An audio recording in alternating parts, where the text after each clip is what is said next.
Shalom, selamat pagi Bapak Ibu Saudara-saudara yang dikasihi oleh Tuhan. Jumpa kembali bersama saya Pendeta Eka di dalam renungan firman Tuhan pada hari Kamis 21 Oktober 2021. Sukacita dan damai sejahtera dari Tuhan kiranya terus menyertai kehidupan kita yang pastinya mendatangkan kebahagiaan. Puji nama Tuhan. Sampai pada pembacaan kita hari ini, yakni Ezra pasal yang ke-7. Firman Tuhan memberkati kita sekalian. Sebelum kita akan merenungkan bagian ini, kita akan berdoa terlebih dahulu. Tuhan Allah Bapa di surga yang kami puja sembah dalam nama Tuhan Yesus, kami sungguh bersyukur dan berterima kasih kepadamu ya Tuhan, untuk setiap kebaikan Tuhan yang kami alami dari hari ke hari, termasuk hari ini. Kami mau terus mengisi hati dan pikiran kami dengan kebenaran firman-Mu, Kau yang mampukan untuk kami dapat mengerti dan memahaminya, juga menerapkannya dalam hidup kami. Terima kasih Bapa atas firman-Mu. Demi nama Tuhan Yesus kami berdoa dan bersyukur atas firman Tuhan. Haleluya. Amin. Bapak Ibu Saudara-saudara yang dikasihi oleh Tuhan, kalau kita baca di dalam kitab Ezra, bagaimana Tuhan berkarya dalam segala sesuatu, termasuk juga Tuhan yang mengendalikan orang yang tidak mengenal Tuhan untuk menyatakan rencana dan kehendak-Nya. Kalau kita berpikir bagaimana mungkin Ezra dari seorang buangan menjadi orang yang dipercaya untuk melakukan tugas membangun bait suci. Bagaimana mungkin ia dipercaya dan diutus oleh seorang raja yang tidak mengenal Tuhan, yakni Raja Artasasta, untuk membangun bait Allah di Yerusalem. Mengapa Ezra begitu istimewa di mata Raja Artasasta? Kalau kita perhatikan di dalam ayat yang ke-6, bagaimana kehidupan Ezra? Ezra memiliki kehidupan yang berbeda. Seorang yang mengasihi Tuhan dengan segenap hati. Bahkan orang-orang di seluruh Babel mengenal Ezra sebagai seorang yang ahli dalam hal Taurat Tuhan. Itu sebabnya Raja memberikan kepada Ezra segala yang diinginkannya, dan semua itu terjadi oleh karena tangan Tuhan Allah Ezra, Allah Israel yang menyertai Ezra. Belajar dari keteladanan Ezra dalam kondisi sulit, pembuangan, dan penuh tekanan sebagai orang buangan, kerajaan Allah bisa dihadirkan oleh Ezra. Dia justru bertekun, meneliti, dan merenungkan firman Tuhan siang dan malam.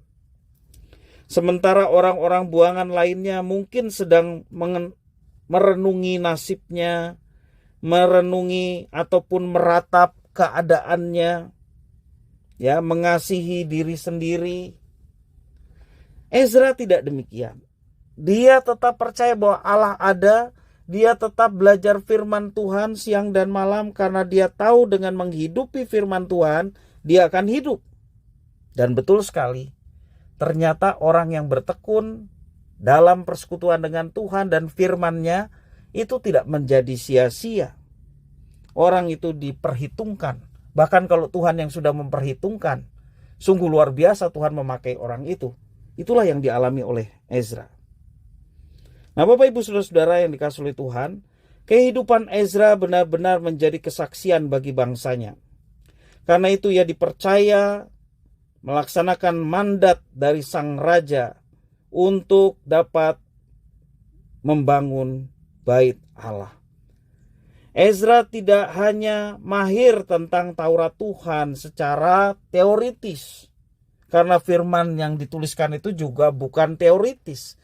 Ditulis oleh orang-orang yang berpengalaman dengan Tuhan supaya setiap yang membacanya juga berpengalaman dengan Tuhan. Itu tujuannya.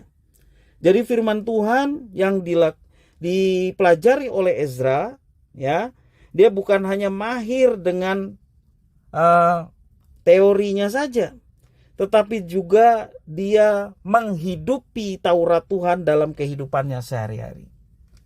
Bapak Ibu Saudara-saudara, kalau kita membaca Alkitab termasuk hari ini yang kita renungkan dan kita belajar dari seorang Ezra, bagaimana dia merenungkan Taurat Tuhan siang dan malam, menggumulinya dan menghidupinya.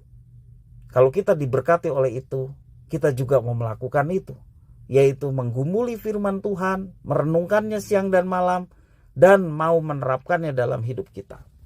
Dan percayalah, kalau Tuhan melihat hal itu, dia senang. Karena kesenangan Tuhan adalah tak kalah kehendaknya, keinginannya yang sudah tertulis dalam kitab suci, itu kita terapkan dalam hidup kita.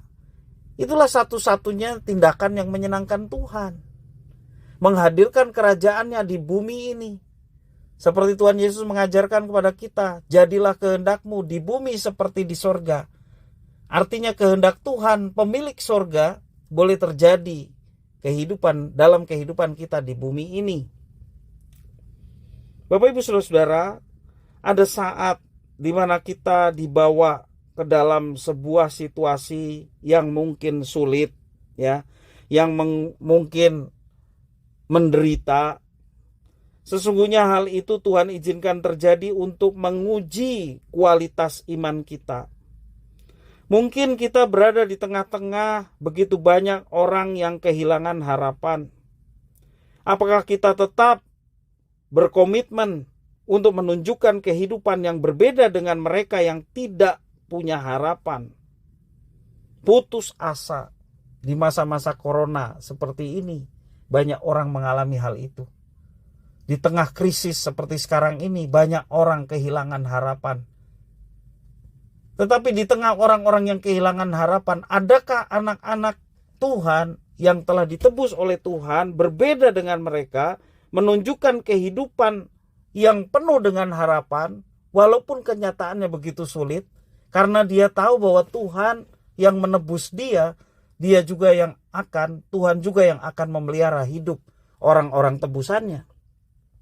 Sehingga dia tidak menjadi kecil hati, dia tidak menjadi orang-orang yang patah semangat, tetapi dia tetap semangat menjalani kehidupan, karena dia tahu bahwa Allah beserta dengan kita dan Allah yang akan memelihara kehidupannya. Itulah yang dialami oleh Ezra. Menjadi teladan bagi orang-orang buangan yang lainnya, maka Tuhan pakai dia luar biasa. Semangatnya dalam mengikut Tuhan boleh jadi berkat, dan akhirnya banyak orang juga yang terinspirasi semangat Ezra, sehingga pada akhirnya mereka semua mengenal Ezra sebagai orang yang takut akan Tuhan. Mereka pun turut hidup dalam takut akan Tuhan dan hidup dalam ketaatan sesuai dengan firman-Nya. Apapun situasi yang sedang kita alami, kiranya roh kita tidak menjadi padam karena keadaan yang membuat kita menderita, ataupun situasi yang membuat kita beralasan untuk berputus asa dan tidak mau semangat. Tetapi kita tidak mau melihat hal itu.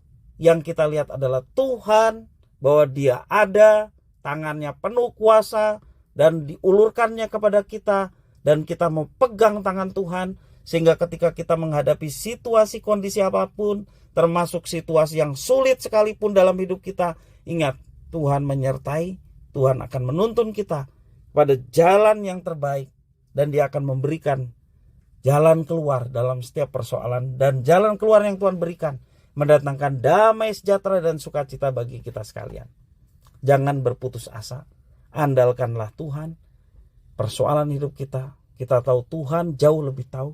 Dia juga yang akan menolong kita untuk dapat mengatasinya. Segala perkara dapat kutanggung di dalam Dia yang memberi kekuatan kepadaku. Biarlah firman Tuhan ini boleh menjadi berkat bagi kita sekalian. Mari kita berdoa. Tuhan Allah Bapa di surga, terima kasih. Firman Tuhan memberkati kami. Mampukan kami Tuhan, khususnya ketika kami menghadapi situasi sulit. Kami tidak hilang harapan. Kami tidak putus asa. Kami tidak hilang semangat. Tetapi kami tetap mengalami sukacita damai sejahtera. Kami tetap diberikan semangat. Karena firman Tuhan menjadi kekuatan kami dan Engkau andalan kami.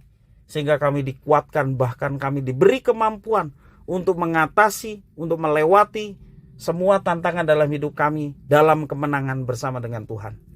Terima kasih Tuhan. Inilah doa permohonan ucapan syukur kami atas firman Tuhan. Tuhan memberkati. Dalam nama Tuhan Yesus kami berdoa. Amin.